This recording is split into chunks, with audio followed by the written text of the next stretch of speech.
Poštovani predstavnici Vojske Srbije, poštovana predstavnica grada Beograda, poštovani predstavnici boračkih udruženja i udruženja građana, uvažene ekscelencije i izlasnici odbrana u Republici Srbiji, dame i gospodo. Početak operacije Odmazda 6. aprila jutra 1941. predstavlja početak bezumlja Drugog svetskog rata na ovim prostorima. I kako joj i sam naziv nagoveštava, operacija je imala za cilj kažnjavanje malog, a slobodarskog naroda. Zbog toga su i ciljevi bili najmanje vojni, a mnogo više objekti za život, zdravstvo, prosvetu i kulturu.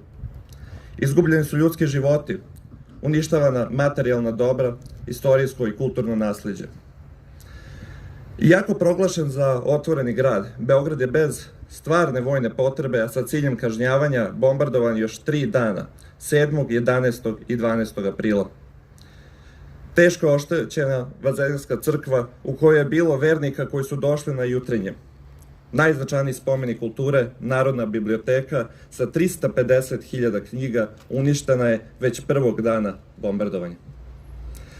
Danas smo ovde da odamo počast i negujemo sećanje na žrtve i na heroje koji su se hrabro borili tokom 4 ratne godine i izborili slobodu.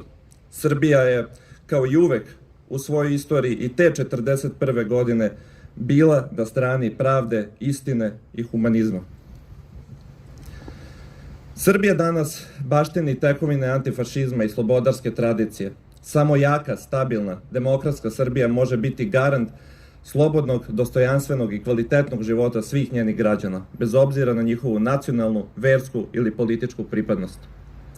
Na današnji dan, koji predstavlja stalnu opomenu, Republika Srbija odlučno odbacuje svaki oblik neonacizma, neofašizma, netrpeljivosti i mržnje.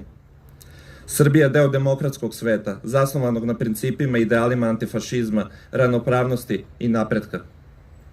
Danas na ovom mestu sećamo se svi koji su stradali krvavog 6. aprila sa porukom da nikada više ne dozvolimo strahote oružanog sukoba kakav je bio Drugi svetski rat.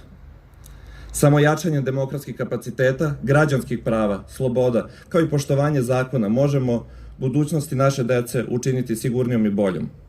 Vlada Republike Srbije u potpunosti je posvećena očuvanju dostojanstvenog sećanja na sve postradale u Drugom svetskom ratu. Da se ne zaboravi, da se ne ponovi. Neka je večna slava svim žrtvama. Živela Srbija!